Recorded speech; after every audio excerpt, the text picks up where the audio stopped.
What is going on, everybody? My name is Zeke, and today I wanted to talk to you about hi-hat openings. This is probably one of my favorite things to do on a drum kit. It's like that extra spice on the dish that just makes whatever you're playing so much cooler. So it's a really simple concept that can get complicated, but let's talk about it.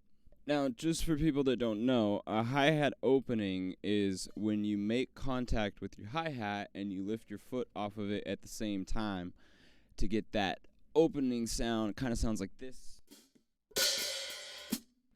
There's a couple things about these that are specific, so let's start from the beginning. There's all different types of rhythms that you can put these hi-hat openings in, but the most common ones that you'll come across are quarter notes, eighth notes, and 16th note hi-hat openings, okay? I'm going to put those up on the screen for a second so you can see what they would look like if they were written down. But remember that when you're using just these three to get started, you can put them at any space in the grid, all right? It doesn't matter where. Just remember that however big of length that you're using in your hi-hat opening, whether 16th note, 8th note, or quarter note, just make sure that you close it in the right spot. When you close your hi-hat, you close it with your foot. If you notice, I'm going to hit the hi-hat with my drumstick while my foot lifts up.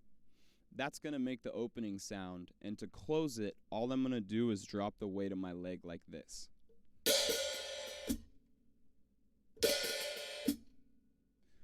Notice how the hi-hat makes the sound, that chick sound, that nice chick.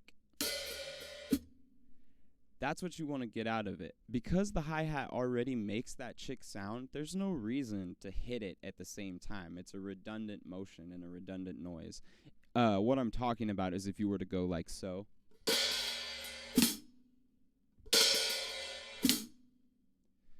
The hi-hat's already making that sound, so there's no reason to add the extra sound on top of it. Some people will say that it's more of an aggressive sound. It can be used in aggressive terms, or like aggressive music, aggressive terms, like we're talking about contracts.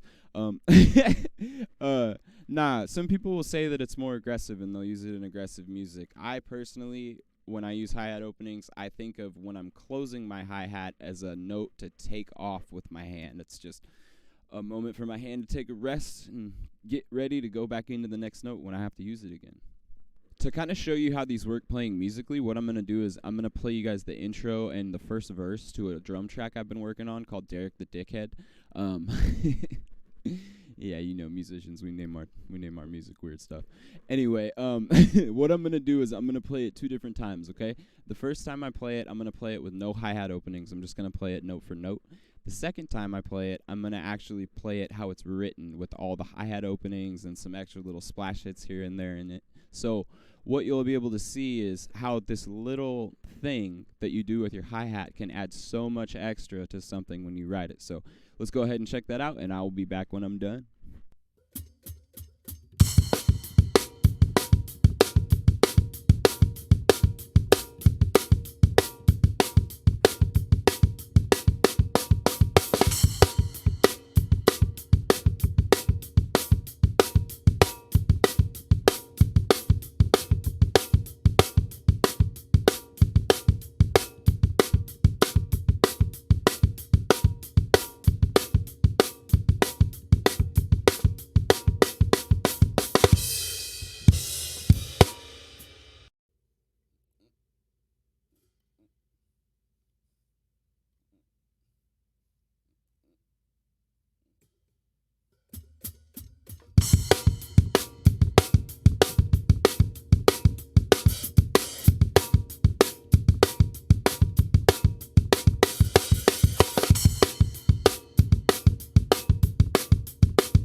Now, if you've never done hi-hat openings before and you don't know where to start, I would recommend, and I'm going to put them back up on the screen, take one of these hi-hat openings, okay, any length, the 16th note, the 8th note, or the quarter note, and just try to add it to something you've been playing for a long time.